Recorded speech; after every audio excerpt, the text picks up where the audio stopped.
I stood frozen outside the mahogany door of my father's office as his words shattered my world. The Bailey law firm goes to Jack. This is not up for discussion, Henrietta. My hands trembled as 26 years of preparation crumbled before me. Top of my class at Harvard Law, editor of Law Review. I had devoted my entire life to joining our family legacy. Dad, you can't be serious. My voice cracked with disbelief. His expression hardened. This firm is not for a woman. 1 year later, he would see the catastrophic mistake he made. The polished brass plaque beside the elevator read Bailey and Associates, Est 1947, as it had my entire life. I traced my fingers over the engraving, remembering how my grandfather had lifted me onto his shoulders at age 5 to touch it. Someday, Henrietta, he'd whispered, you might add your name here too. Every childhood memory I had revolved around this firm. My bedtime stories weren't fairy tales but simplified versions of grandfather's most famous cases. While other kids played house, I set up mock trials for my stuffed animals. By age 10, I could recite precedent cases that most first-year law students struggled to comprehend. The Bailey Law Firm wasn't just a business, it was my inheritance, my birthright, my destiny. Coffee, Miss Bailey? Margaret, the receptionist who had worked for our family since before I was born, extended a steaming cup as I entered the lobby that fateful morning. Thanks, Margaret. I accepted it with a smile, the familiar warmth of the cup nothing compared to the warmth I felt walking through these hallowed halls. Is my father in yet? Just arrived. He asked to see you first thing. I nodded, assuming he wanted to discuss the Johnson merger I'd been researching for weeks. 3 years since passing the bar exam, I'd been working at the firm in what my father called an extended apprenticeship. Despite handling cases that would make any associate proud, I still technically held no official position. Today, I thought, might finally be the day that changed. The walk to his corner office felt different that morning. Perhaps it was the confidence boost from winning my motion in the Arlington case the day before, or perhaps it was simply time. I was 26, had graduated top of my class from Harvard Law, served as editor of the Law Review, and had been practically raised on legal briefs and courtroom procedure. If anyone was ready to officially join the family firm, it was me. I knocked twice, our family's signal since childhood. Come in, Henrietta. My father's voice always carried that distinctive courtroom resonance, even in casual conversation. He sat behind his massive oak desk, reading glasses perched low on his nose as he reviewed documents. At 58, Edward Bailey remained an imposing figure in both physique and reputation. His silver, streaked dark hair, same as mine, was perfectly coiffed, his custom suit impeccable. You wanted to see me? I set my portfolio on his desk, eager to walk him through my strategy for the upcoming Miller deposition. Yes. Close the door. He removed his glasses, folding them deliberately before looking up at me. I've made a decision regarding the future of the firm. My heart quickened. Finally, the partnership discussion. I've decided it's time to announce the succession plan. The board meeting next week will formalize the arrangement, but I wanted you to hear it directly from me first. I smoothed my skirt as I sat, trying to appear professional despite the excitement bubbling inside me. I appreciate that, Dad. Jack will be taking over as named partner next quarter. By this time next year, the letterhead will read Bailey and Bailey. The words didn't register at first. Jack? My brother Jack, who had barely scraped through law school at our father's alma mater. Who had failed the bar exam on his first attempt. Who spent more time on the golf course than in the courthouse. I don't understand, I said, my voice suddenly small. Jack doesn't even handle major cases yet. He'll grow into it. He needs the title to command respect. And what about me? The question hung between us. My father sighed, leaning back in his leather chair. You'll continue as you have been, of course. Your work has been adequate. Adequate? The word stung like a physical slap. Dad, I've won every case you've given me. The Westmoreland settlement was 3 times what you expected. Judge Harmon specifically commended my brief in the Miller case. Those were all supporting roles, Henrietta. The firm needs leadership, and I can't provide that because... He met my gaze directly, unflinching. This isn't personal, it's business. Our clients expect a certain image. The Bailey name carries weight in this town. I am a Bailey. You're a woman. And eventually, you'll marry and have children. Your priorities will change. I felt dizzy, as though the room's oxygen had suddenly been depleted. That's not fair. You don't know that. I know the firm requires someone who will be 100% committed. Someone who can play golf with the clients, join the right clubs, command a certain respect in the courtroom that, frankly, women still struggle to achieve. I stood, unable to remain seated under the weight of this betrayal. Dad, I have prepared my entire life for this.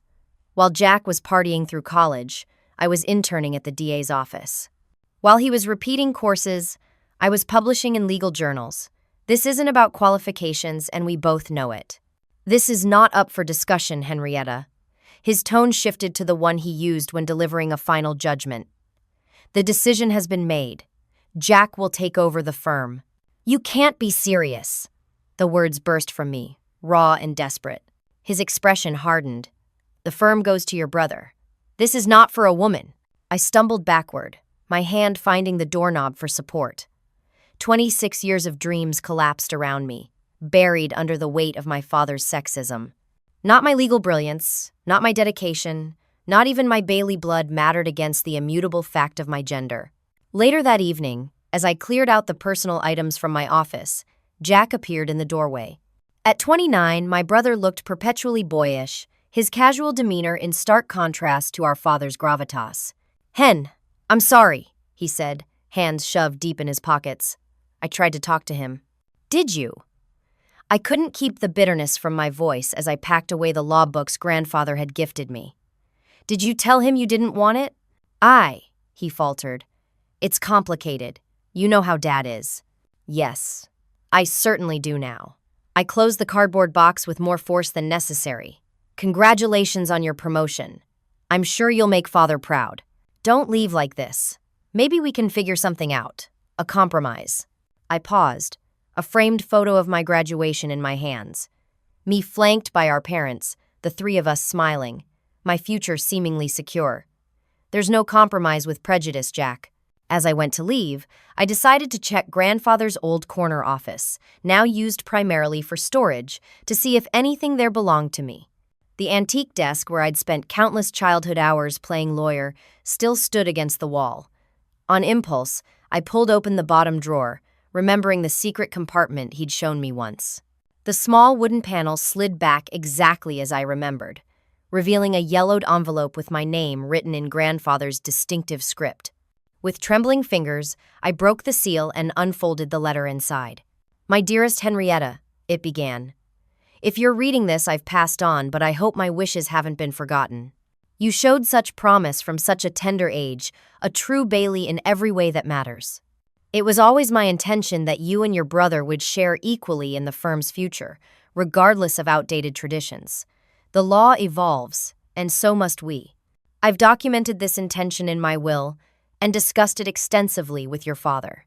The Bailey Law Firm deserves the best of our family, regardless of gender. Remember that justice often requires fighting for what is rightfully yours. With love and faith in you, grandfather." I clutched the letter to my chest, tears streaming down my face. My father had known.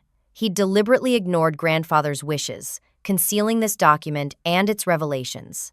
The betrayal cut deeper than I could have imagined, a wound that would not heal with time alone. As I walked out of the Bailey Law Firm that night, carrying my cardboard box of mementos, I made myself a solemn promise. This would not be the end of my story. It would be the beginning of something entirely new. The next 2 weeks passed in a blur of darkness and silence. I left my phone unanswered, my apartment door locked, and my curtains drawn. Grandfather's letter lay on my coffee table, a painful reminder of what should have been. Each morning, I convinced myself I would update my resume and begin applying to other firms. Each evening found me still in pajamas, surrounded by delivery food containers and self-pity. On day 15, an insistent knocking at my door refused to stop despite my ignoring it. "I know you're in there, Henrietta. I can hear your sad playlist through the door." Tara's voice, familiar and determined, penetrated my cocoon of misery. "I have coffee and bagels, and I'm not above picking this lock." I dragged myself to the door, not bothering to check my appearance. Tara waltzed in, designer briefcase in one hand, bakery bag in the other, looking every bit the successful marketing executive she was. God, it smells like disappointment in here, she said, setting down her items and immediately opening windows. And you look even worse. Thanks for the pep talk. I collapsed back onto my sofa. 2 weeks is sufficient for wallowing. Now we strategize. She cleared takeout containers from my coffee table with practiced efficiency. I've already got a list of firms that would be lucky to have you. It's not that simple. Actually, it is. Your father is a sexist dinosaur, but there are plenty of evolved legal minds who would recognize your talent. She spread cream cheese on a bagel and thrust it into my hand. Eat, then shower. Then we update your resume. With Tara's forceful encouragement, I began applying to other prestigious firms in Boston. My credentials spoke for themselves. The interviews came easily, and initially, they seemed promising. The senior partners at Whitmore & Associates appeared particularly impressed, mentioning a complex corporate litigation case that would benefit from my approach.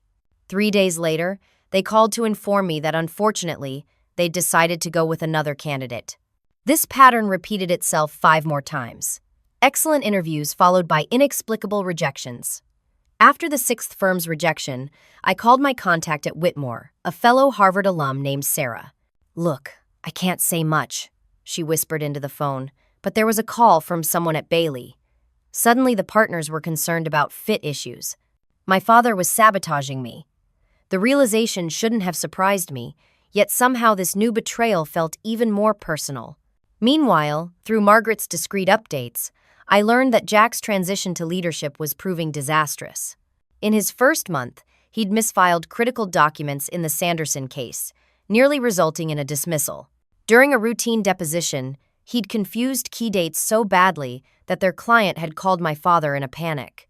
One rainy Tuesday afternoon, my phone rang with an unfamiliar office number. Henrietta Bailey? The woman's voice was hushed but urgent. Yes, who's calling? This is Diane Lewis, senior paralegal at Bailey. We need to talk. We arranged to meet at a coffee shop 3 neighborhoods away from the firm. Diane had worked for my father for 15 years, her meticulous research often saving cases that the attorneys nearly fumbled. Things are falling apart, she confided, glancing over her shoulder despite our careful choice of location. Your brother approved a settlement that cost the client an additional $100,000 because he didn't understand the tax implications. Why are you telling me this?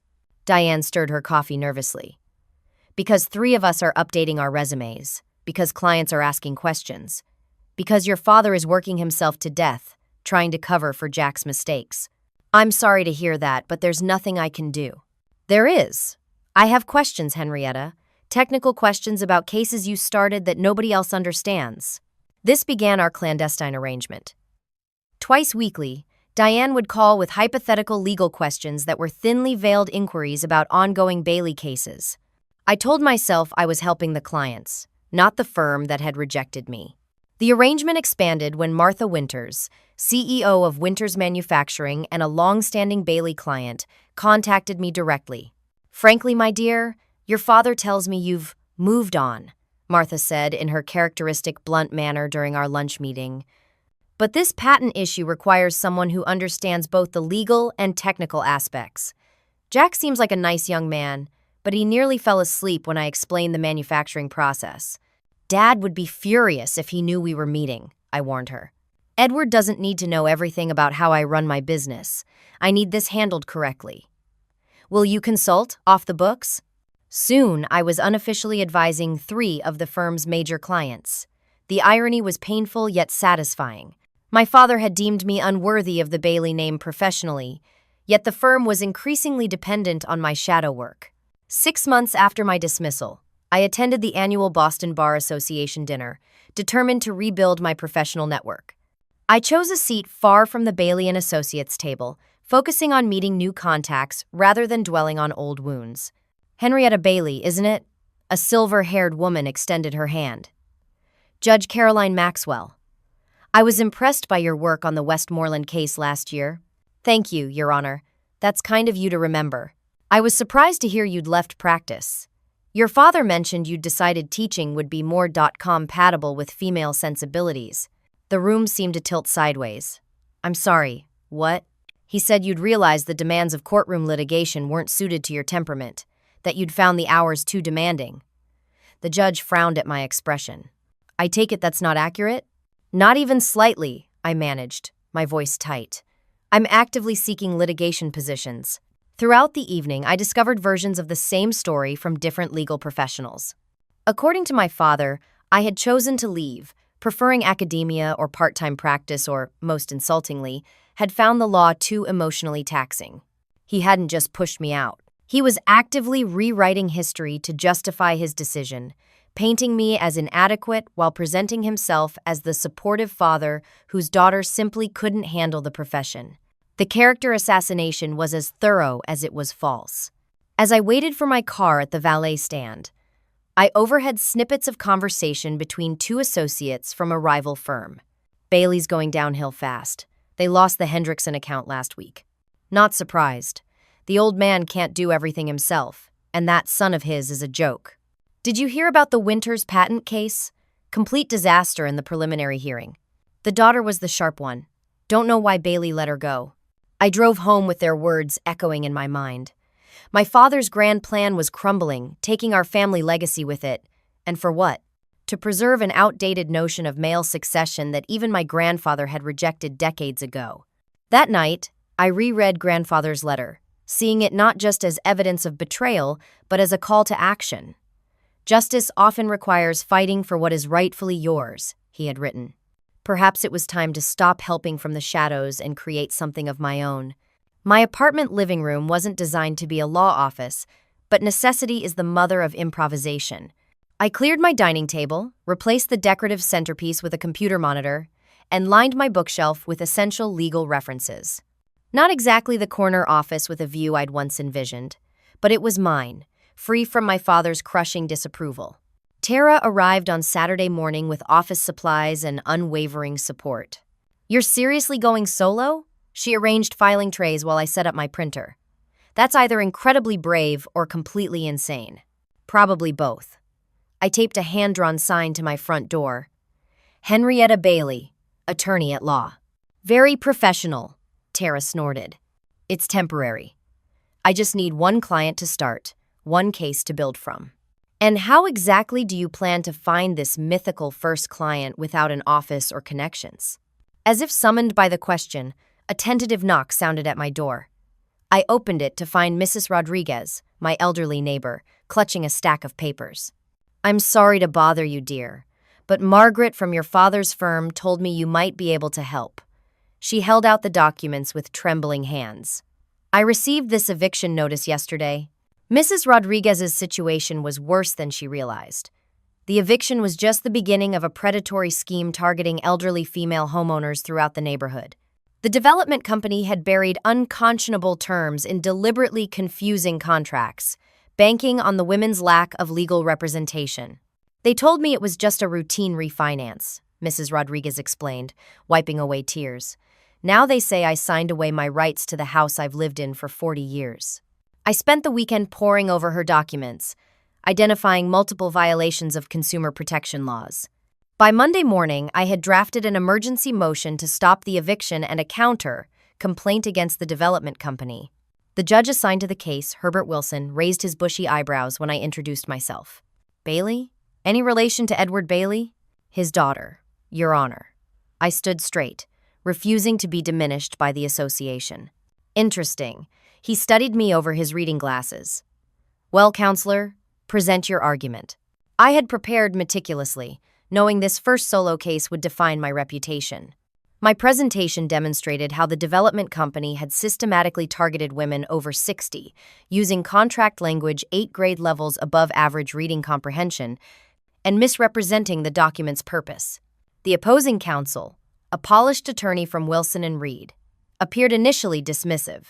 His smirk faded as I methodically deconstructed their legal position, citing 3 precedent cases they had clearly overlooked. Your Honor, I concluded, this isn't merely about Mrs. Rodriguez's home. This is about a calculated pattern of exploitation that demands immediate judicial intervention. Judge Wilson granted my emergency motion and set an expedited hearing for the counter complaint. In the courthouse corridor afterward, Mrs. Rodriguez hugged me with tears in her eyes. How can I ever repay you? I don't have much money.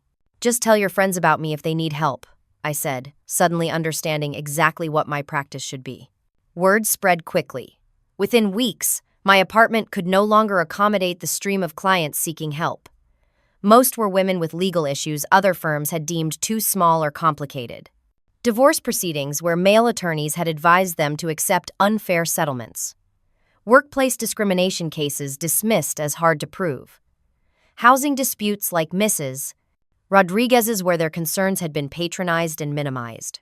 I rented a modest office above Melissa's Cafe on Maple Street, hiring a part-time paralegal named Jenny, a brilliant law school graduate whose career had stalled after she became a single mother. Most firms acted like having a child was a communicable disease, Jenny explained during her interview. One partner actually asked if my babysitting problems would interfere with working 80-hour weeks. My practice found its niche, representing clients who had been overlooked or underestimated, particularly women fighting systemic barriers. I took cases based on merit rather than potential payout, often structuring fees around clients' abilities to pay. 3 months after opening my official office, I received a call about Audrey Simmons, owner of Simmons Machine Parts, a successful manufacturing business she'd built from scratch. "My brother thinks he can take the company because our father left his shares to both of us," Audrey explained when we met. "He's never worked a day in the business, but suddenly he's entitled to half because he's male." The parallels to my situation were unmistakable. "Does your brother have any business experience?" "Todd sells insurance, knows nothing about manufacturing, but he's convinced a woman's business can't possibly be legitimate." Audrey pushed a folder across my desk. "My father built this business. I expanded it. Todd just wants to sell it for parts." I took the case, recognizing it would put me in direct opposition with Breckman and Sons, a firm almost as established as Bailey's. During our first court appearance, Louis Breckman made his strategy clear. "Miss Simmons lacks the industrial knowledge to properly value these assets," he argued condescendingly. "Her emotional attachment to her father's legacy is clouding her business judgment." The judge, a woman in her 60s, simply stared at him. "Mr. Breckman, are you suggesting that emotional attachment to family legacy is unique to female business owners?" I suppressed a smile. "Your Honor, Miss Simmons has increased company revenue by 28% since assuming operations. The financial statements clearly demonstrate her business acumen exceeds industry standards." We won the case decisively, preserving Audrey's control of the company while establishing fair compensation for her brother's shares. The Boston Business Journal ran a small feature about the case, noting my innovative approach to family business disputes. This modest media attention brought an unexpected visitor to my office. Sandra Collins, Vice President of Covington Industries, one of the largest manufacturing conglomerates in New England and, not coincidentally, Bailey & Associates' biggest corporate client.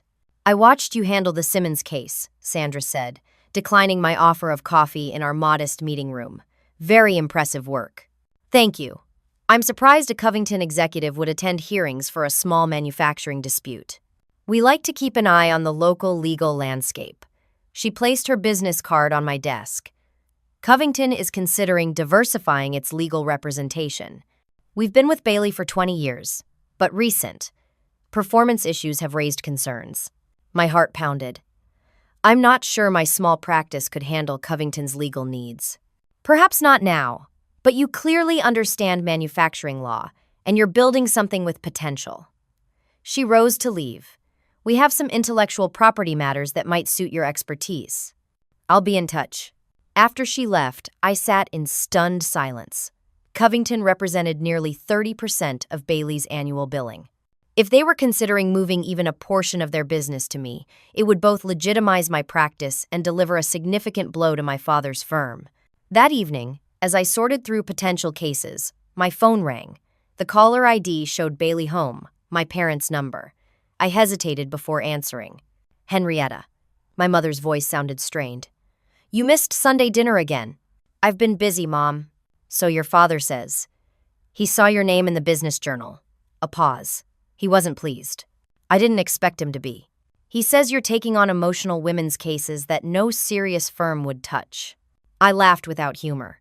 "Is that what he calls housing discrimination and business disputes now?" "You know how he is. The familiar refrain. her standard response to my father's behavior for as long as I could remember. But Henrietta, Jack isn't doing well. That's not my concern anymore. He's drinking, missing meetings. Your father had to remove him from the Westlake case after he showed up unprepared for a deposition. Her voice dropped to a whisper. The firm just lost the Peterson account. 20 years with them, gone.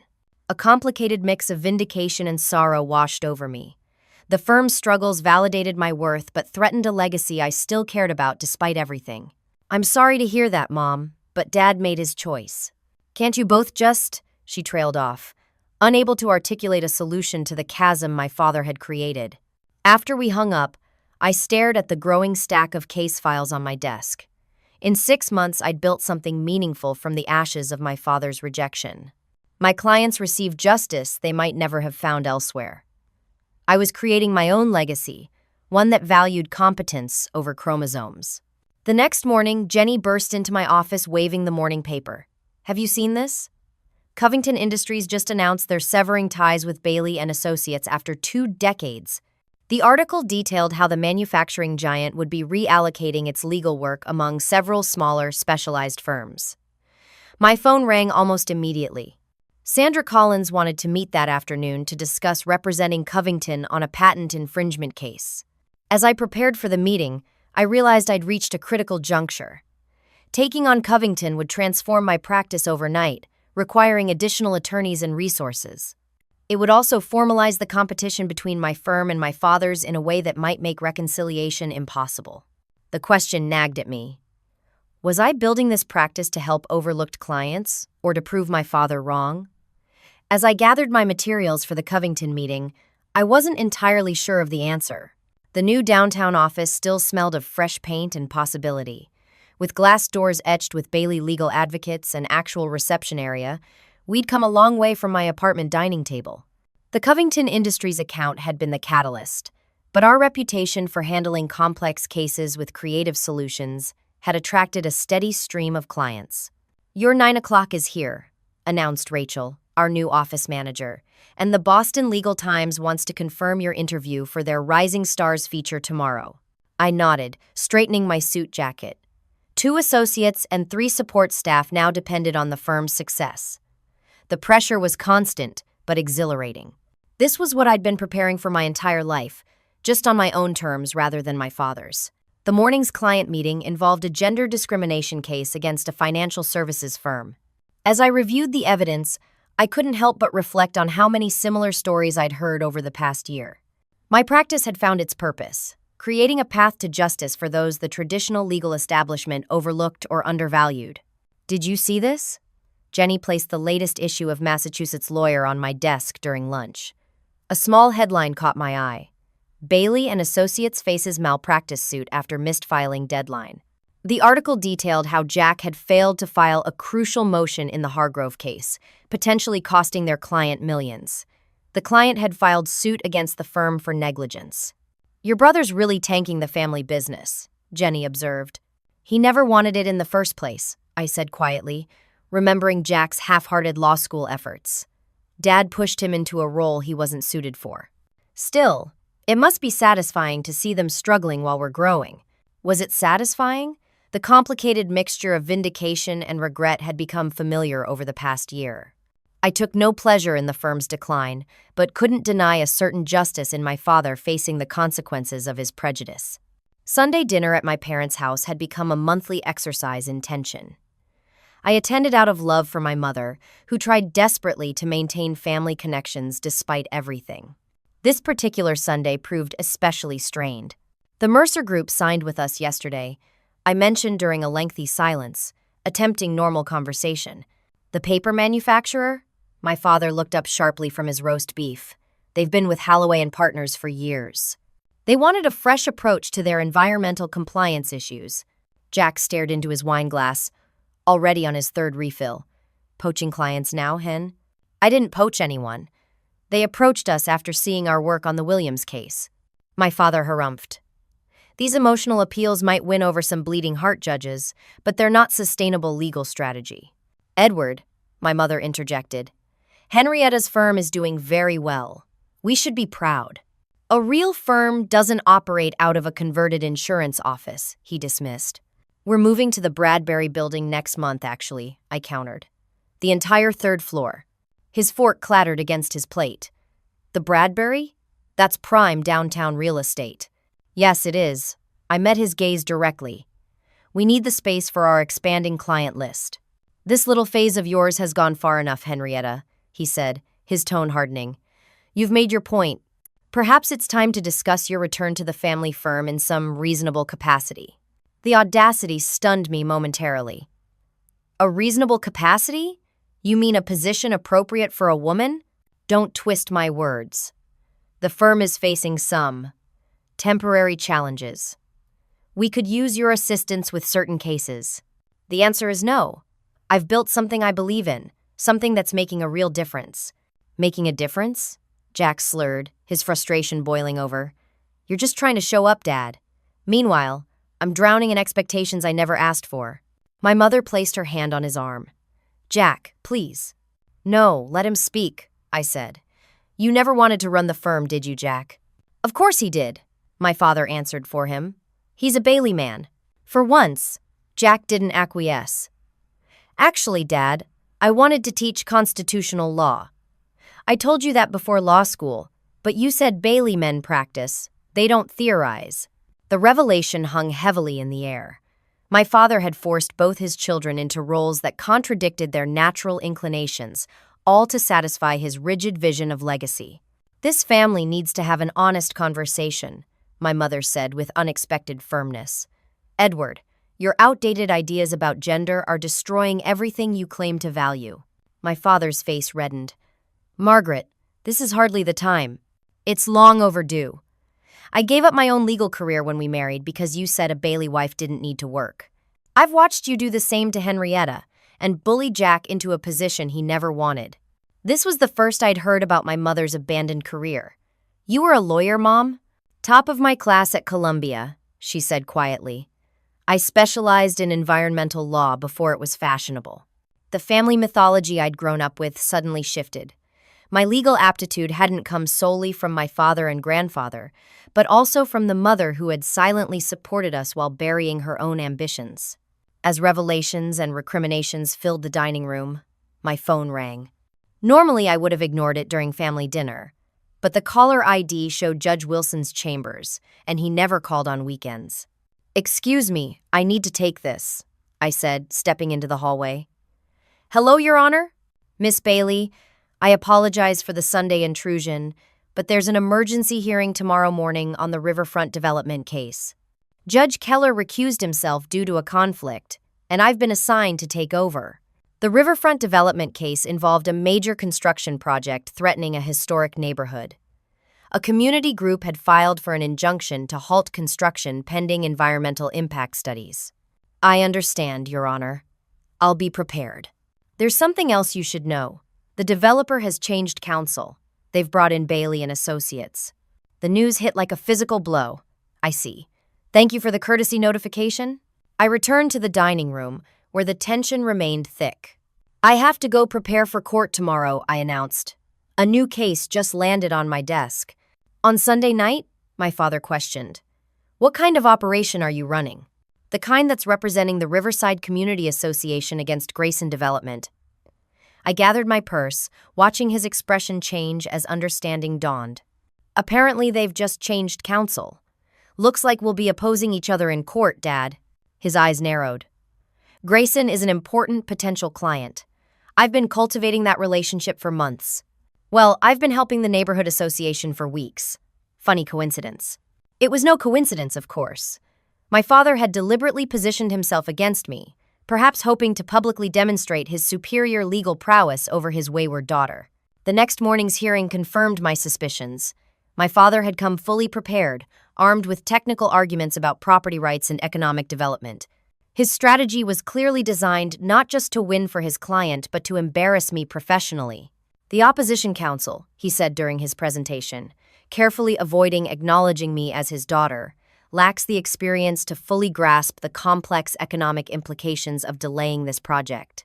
I maintained my composure, focusing on the environmental impact studies and the historical preservation statutes the developer had sidestepped.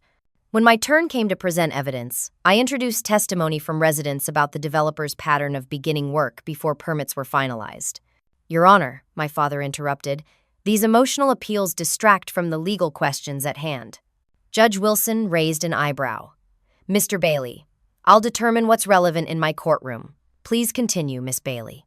Throughout the proceedings, my father employed increasingly aggressive tactics, objecting to evidence and making thinly veiled comments about my professional capabilities. I refused to be baited, maintaining a calm, fact-based approach that clearly impressed the judge. As I was gathering my materials after the hearing, Rachel approached with an urgent expression. One of our paralegals found something while researching past Grayson projects, she whispered, handing me a folder. You need to see this immediately. Inside were records of previous Grayson developments where similar tactics had been employed, along with billing records from Bailey and Associates showing unusual charging patterns. My father had been billing clients for services never rendered and hours never worked, particularly in cases involving Grayson's previous projects. Is this verified? I asked, the implications making my stomach churn. Triple-checked. The whistleblower who provided these records worked in Grayson's accounting department. The billing irregularities go back 18 months. 18 months. Precisely when Jack had taken over significant client management, the pattern suggested my father had been covering for Jack's incompetence by padding bills and cutting ethical corners. I closed the folder, suddenly facing a terrible dilemma. Using this information could win the case for my clients and potentially end my father's career. Not using it might allow illegal practices to continue. As I stared at the evidence of my father's ethical violations, I realized this conflict had escalated beyond a family disagreement into something with serious professional implications. Whatever decision I made would permanently alter both our professional and personal relationships. The evidence against my father sat heavily in my desk drawer. 3 days since the hearing, and I still hadn't decided what to do with it. The whistleblower's documents showed a clear pattern. Whenever Jack mishandled a case, mysterious billing entries appeared, charging clients for work never performed to compensate for the firm's extra time fixing his mistakes. You need to report this to the Bar Association, Rachel insisted during our strategy meeting. It's not just unethical, it's potentially criminal. It's also my family, I reminded her.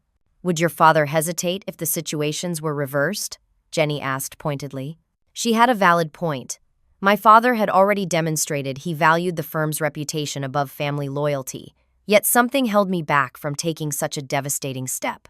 I decided to seek objective counsel and arranged to meet Judge Sandra Williams, a retired jurist who had been a mentor since law school. We met for coffee at a quiet cafe away from legal circles.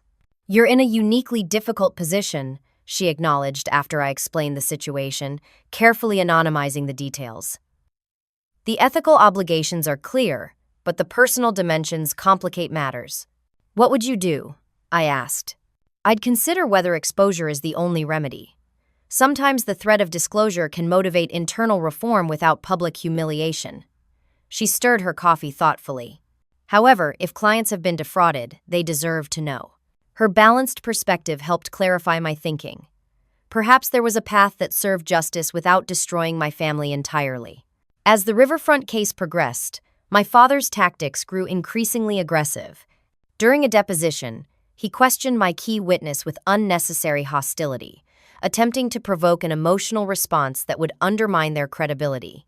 Your father's quite the charmer, the community organizer commented afterward. Is he this pleasant at Thanksgiving dinner? I managed a tight smile but felt the personal toll mounting. That evening, as I returned to my office to prepare for the next day's proceedings, I found my father waiting in the lobby.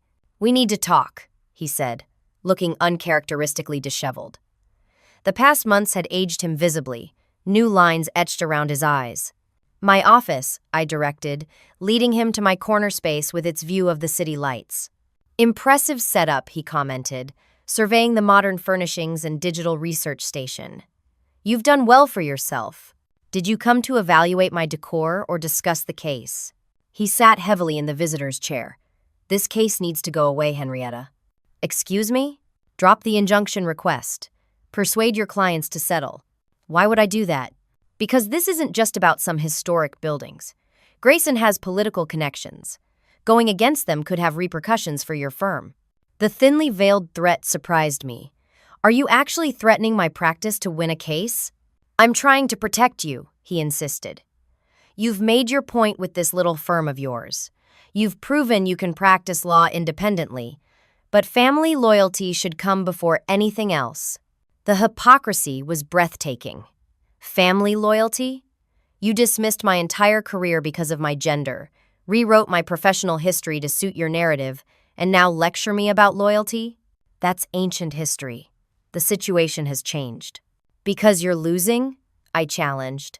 Because Jack can't handle the responsibility you forced on him? His face darkened. You don't understand the pressures of maintaining a legacy. I understand ethics, Dad. Something you seem to have forgotten. He stood abruptly. You always were stubborn. Consider yourself warned. The confrontation left me shaken. Was he truly concerned about political repercussions, or was this a desperate attempt to avoid deeper scrutiny of the firm's practices? Either way, his warning carried an unsettling weight. The next morning, I received an anonymous email. Drop the riverfront case or face consequences. The simplicity of the message made it all the more menacing. We should report this, Jenny urged when I showed her. This is witness intimidation. We don't know who sent it, I pointed out, though suspicions formed readily. It's obviously connected to your father's visit. I wasn't so certain. My father might be ethically compromised, but threatening emails seemed beneath him. Something larger was at play. As the case progressed, the pressure mounted from multiple directions. 2 more anonymous messages arrived, each more explicit than the last. A potential client suddenly canceled our contract signing without explanation. The local business journal ran a profile questioning whether boutique firms like mine could handle complex commercial litigation. The strain began affecting my health. After particularly contentious court proceedings where the judge had to repeatedly admonish my father for his aggressive tactics, I developed a blinding migraine. By evening, the pain had become so intense that I collapsed in my office. Jenny found me and insisted on driving me to the emergency room. This case is literally making you sick, she said as we waited for the doctor. Maybe you should consider stepping back. I can't abandon my clients, I protested weakly. You can't help them if you're incapacitated. The doctor diagnosed exhaustion and stress, prescribing rest and reduced work hours. Easy recommendations to make, impossible to follow with a critical case underway and a practice dependent on my leadership. During my enforced 2 days of rest, I reflected deeply on the path forward. The conflict had escalated beyond professional competition into something potentially dangerous. The ethical violations I'd discovered, the threatening messages, my father's warning about political connections, and my own deteriorating health formed a troubling constellation of problems. Was pursuing this case worth the mounting costs? Was exposing my father's ethical lapses the right choice for the legal community, my clients, my firm, and my family? The questions circled endlessly without clear answers. On the 3rd day, Tara arrived at my apartment with soup and perspective. You look terrible, she announced cheerfully. Thanks for the update. What you need is clarity. She sat on the edge of my bed. Strip away the family drama, the competing firms, all the personal baggage. What would you advise a colleague facing this situation? The question cut through the emotional fog. I'd tell them their primary duty is to their clients and to the law itself. Exactly. So what does that mean for you? It means I continue representing the neighborhood association. And regarding the billing irregularities, I took a deep breath. I need to confront my father directly before considering bar association involvement. That's my girl, she nodded approvingly. Now eat your soup before it gets cold. I returned to the office the following day with renewed determination. As I reviewed case files, Jenny burst in with a strange expression. There's something you need to see, she said, placing her tablet before me. On the screen was an email from a former classmate now working at Wilson & Reed, one of the firms that had rejected my application after promising interviews. I shouldn't be sharing this, but given our history, you deserve to know, the email began. I recently discovered documentation showing Edward Bailey contacted not just our firm but 5 others to explicitly discourage your hiring. He claimed you were emotionally unstable and had stolen client information before leaving Bailey and Associates. There was an organized effort among several firms to block your employment, orchestrated entirely by your father. The revelation sent a wave of ice through my veins. My father hadn't merely pushed me out of the family firm, he had actively attempted to prevent me from practicing law anywhere in Boston. His sabotage was more calculated and extensive than I'd imagined. This changed everything. The ethical violations, the coordinated blackballing, the threats surrounding the current case, all formed a pattern of deliberate misconduct that couldn't be ignored. Family loyalty had its limits, and my father had crossed them repeatedly. With a steady hand, I reached for the phone to call Judge Williams. The time for hesitation had passed. Whatever came next, I would face it with the truth, as my ally, and justice as my guide. The ethics complaint sat completed, but unsigned on my desk. 48 hours of careful documentation, gathering statements from the whistleblower and my law school classmate, compiling evidence of the billing irregularities and the coordinated effort to blackball me from employment. All the evidence pointed to serious ethical violations that demanded accountability. Yet my hand hesitated over the signature line. Once submitted, there would be no turning back. The Bailey name, 3 generations of legal legacy, could be permanently tarnished. My father might even face disbarment. My phone rang, breaking the moment of indecision. My mother's name flashed on the screen. "Mom, everything okay?" "Henrietta, you need to come to Boston General immediately." Her voice sounded thin with worry. "Your father's had a heart attack." The world tilted sideways. "Is he? How bad is it?" "The doctors are with him now. Please, just come." I grabbed my coat, telling Rachel to reschedule my appointments indefinitely. The ethics complaint remained unsigned on my desk as I rushed out. The hospital corridor seemed endless as I followed the nurse's directions to the cardiac unit. My mother sat alone outside a treatment room, looking suddenly older and frailer than I remembered. "Mom." I embraced her, feeling her slight frame trembling. "He collapsed during a partners' meeting," she explained, her voice barely audible. "They called an ambulance immediately." "What are the doctors saying?" "They're running tests. Something about elevated enzymes and irregular rhythms." She pressed her hand against mine. "He was so stressed lately, working all hours, trying to manage everything himself. Guilt and concern battled within me. Had our conflict contributed to his condition? Was my pursuit of justice partly responsible for his collapse?" Jack arrived 30 minutes later, clearly having come directly from a bar, his eyes bloodshot and movements unsteady. "How is he?" he demanded, louder than appropriate for the setting. "Still being evaluated," I answered. "You should sit down, Jack. Don't tell me what to do." He paced erratically. "This is what he gets for trying to keep that damn firm going while I'm supposedly running it into the ground." "Jack, please," our mother pleaded. "This isn't helping." A doctor emerged from the treatment room, clipboard in hand. "Mrs. Bailey, your husband is stabilized. He experienced what we call a minor cardiac event. Not a full myocardial infarction, but a warning sign that cannot be ignored." Relief washed over us. "Can we see him?" my mother asked. "Briefly. He needs rest, and we'll be keeping him for observation and additional tests." My father looked diminished against the white hospital sheets, monitoring equipment surrounding him like technological sentries. His complexion was ashen, his commanding presence temporarily subdued. "The whole family," he noted weakly as we entered. "Must be serious?" "Don't joke," my mother scolded gently, taking his hand. "You gave us quite a scare." "Henrietta."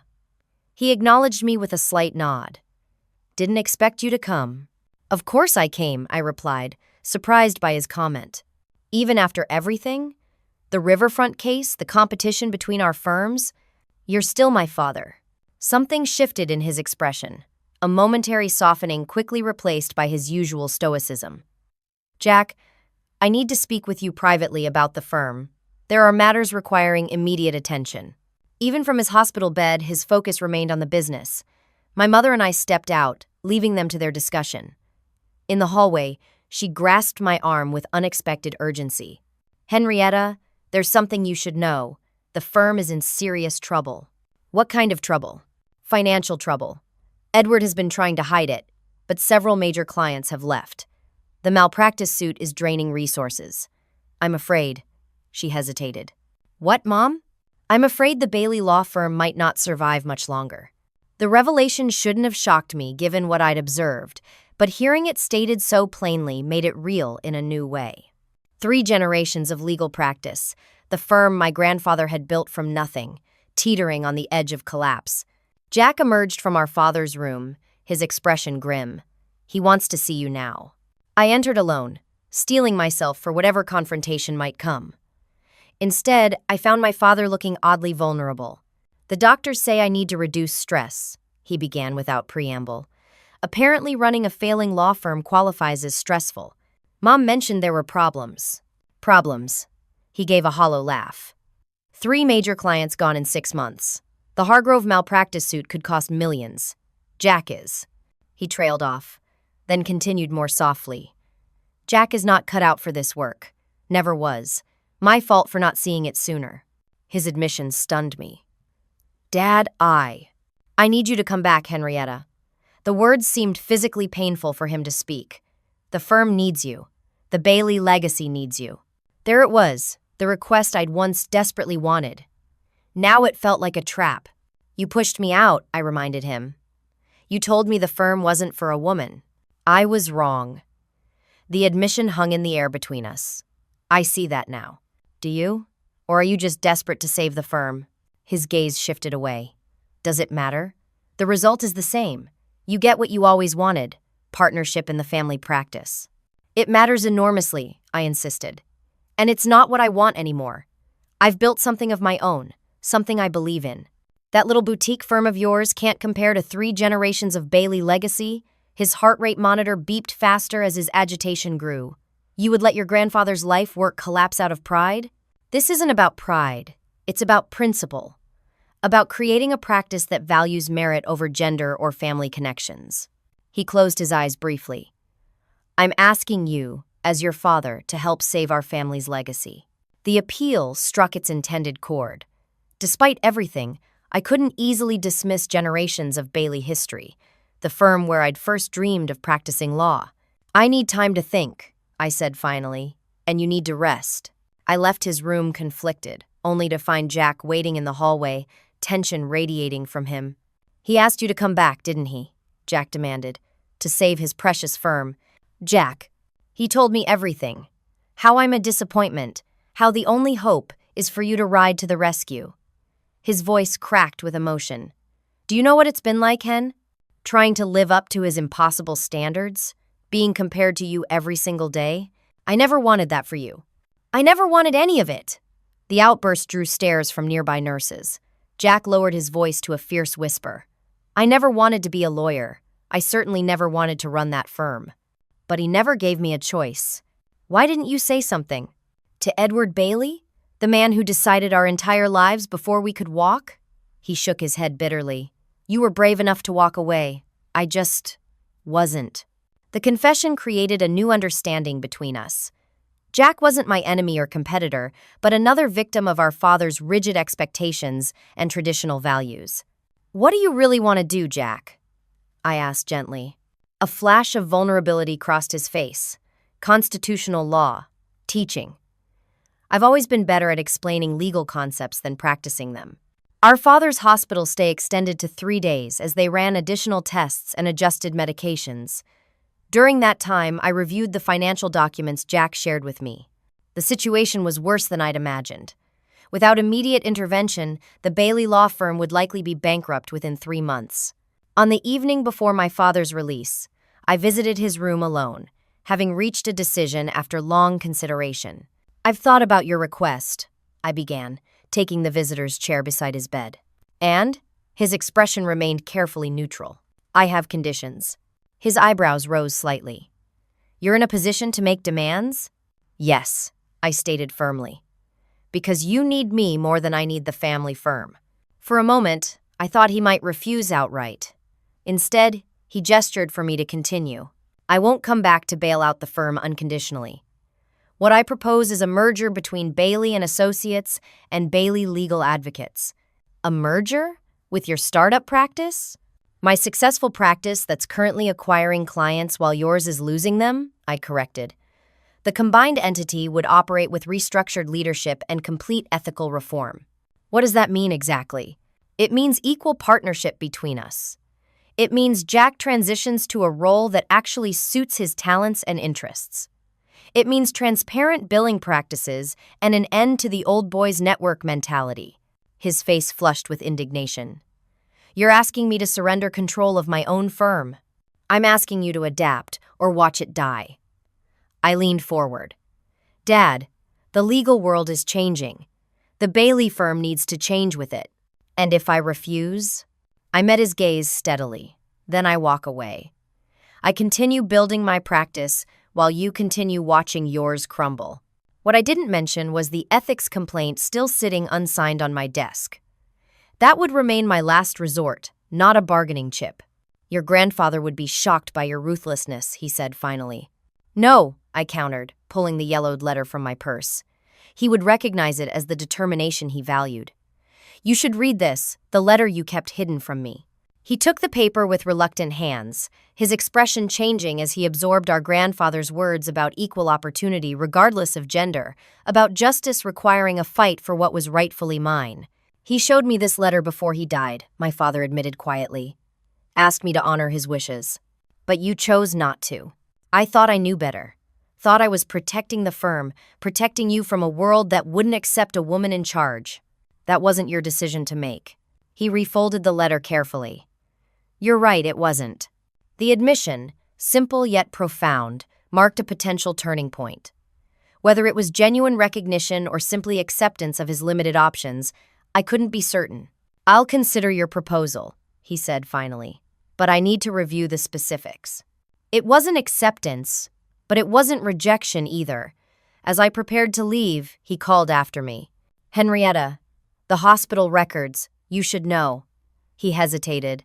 The situation wasn't quite as serious as they initially thought. I turned back, something in his tone alerting me. What are you saying? My condition was, perhaps somewhat exaggerated when I spoke to you and your mother. Cold realization washed over me. You used your health to manipulate me into helping the firm? He had the grace to look ashamed. I did what I thought necessary to preserve the Bailey legacy. In that moment, I understood the full measure of my father's desperation and his moral flexibility. The man who had taught me to revere justice had been willing to fake a serious health crisis to achieve his goals. I'll have the merger documents prepared, I said, my voice cool. You can review them when you're ready. As I walked out of the hospital, I felt strangely liberated. The decision was made, the path forward clear. Whether my father accepted my terms or not, I would no longer be defined by his approval or limited by his prejudice. The future of the Bailey legal legacy would be determined on my terms or not at all. The conference room of the newly formed Bailey and Bailey Legal Partners buzzed with anticipation. 6 months after my father's hospital stay, the merged firm was hosting its first major client reception. The elegant space showcased the perfect blend of traditional elements from the original Bailey firm and the modern, inclusive approach of my practice. Quite the turnout, Jack commented, looking more relaxed and confident than I'd seen him in years. His new role as Director of Educational Outreach and Constitutional Consulting played perfectly to his strengths. He'd been sober for 4 months, finding purpose in developing legal education programs, rather than courtroom performances he'd never enjoyed. Covington Industries' entire executive team is here, I noted. That was your doing. He shrugged modestly. Turns out I'm pretty good at client relations when I'm not terrified of screwing up the actual legal work. Our merger hadn't been seamless. The first month involved tense negotiations over everything from office space to letterhead design. My father had balked at several of my non-negotiable conditions, particularly the public acknowledgement of past discriminatory practices and the implementation of transparent billing procedures. You'll destroy our reputation, he'd argued during one particularly heated planning meeting.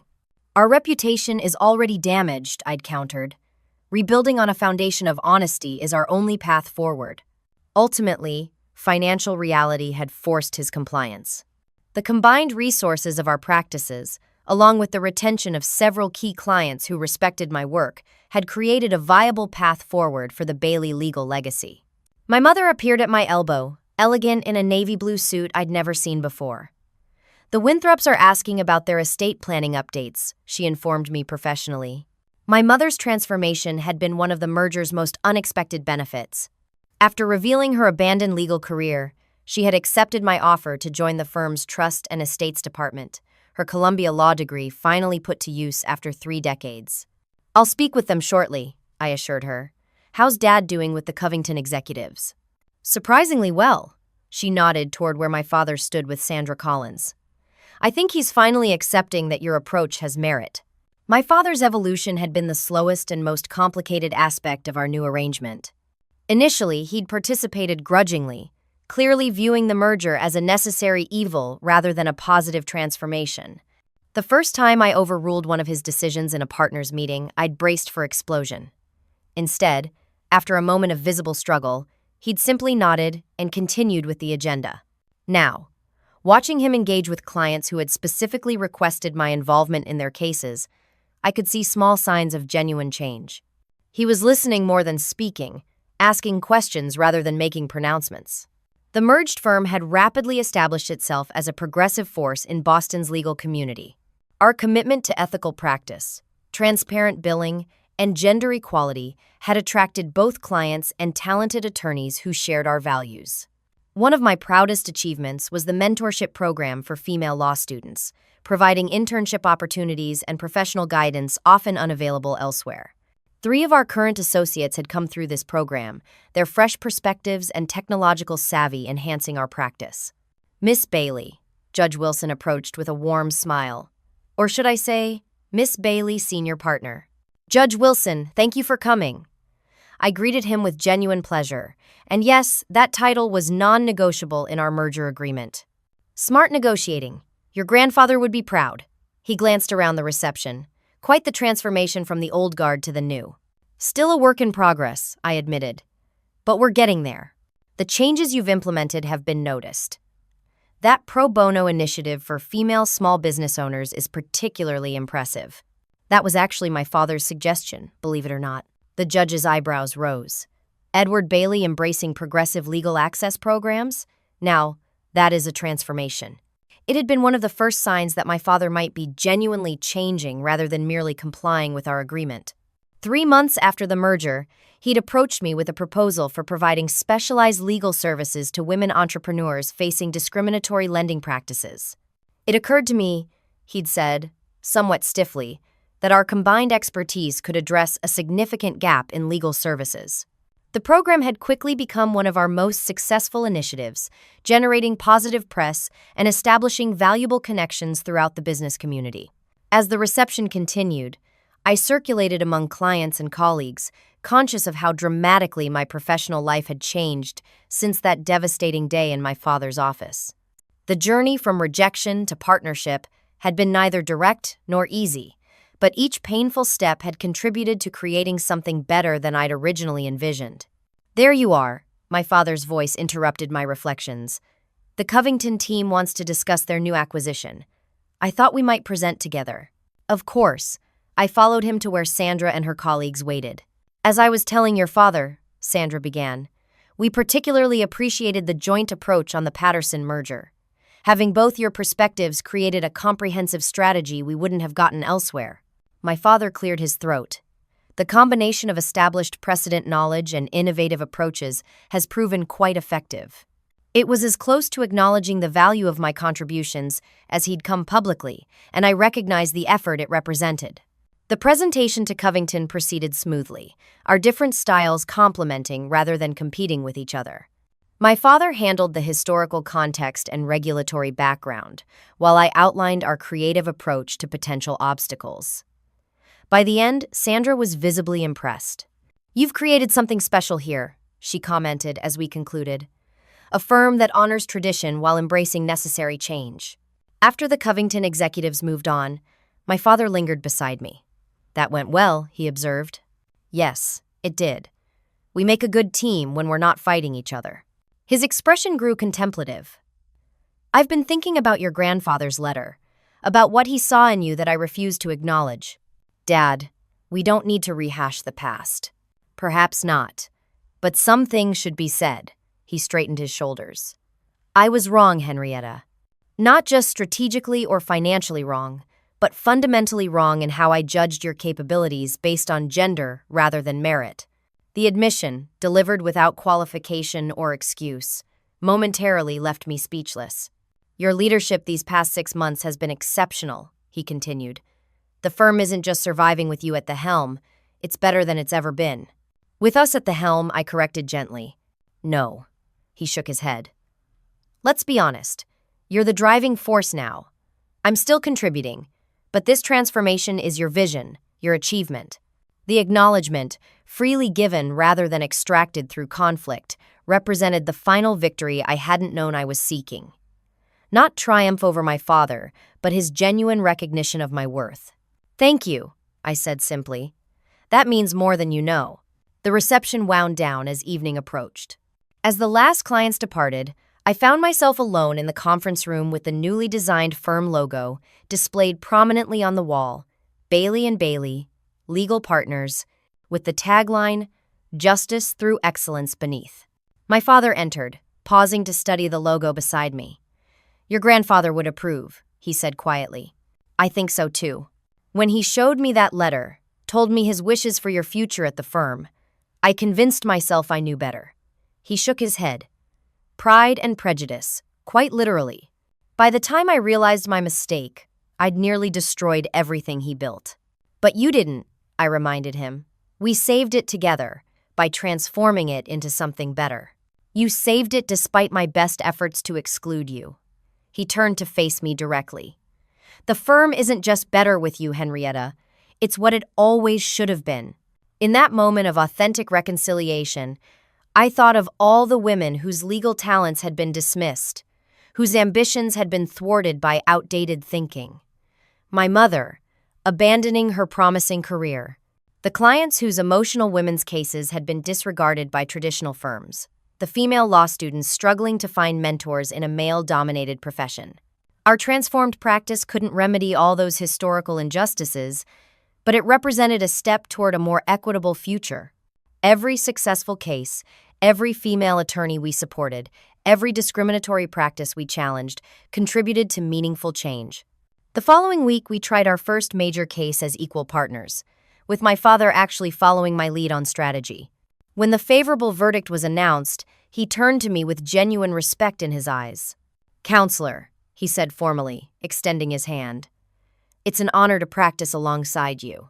The acknowledgement, delivered without reservation in the courthouse where he'd built his reputation, completed the circle that had begun with my grandfather's vision and continued through my own determination to claim my rightful place. The journey had taught me that true justice sometimes requires fighting for personal recognition before you can effectively advocate for others. That legacy is about values and principles, not just names and traditions. That meaningful change often comes through painful confrontation followed by genuine transformation. Most importantly, I'd learned that my worth as a lawyer and as a person had never depended on my father's approval. It had been mine all along, waiting for me to claim it. Have you ever had to fight for recognition in a field where tradition or prejudice stood in your way? I'd love to hear your stories in the comments. Sometimes the hardest battles are the ones closest to home, but they're often the most important to win. If this story resonated with you, please like, subscribe, and share to help others find encouragement in their own journeys. Thank you for listening, and I hope you find the courage to claim your rightful place, whatever that might be.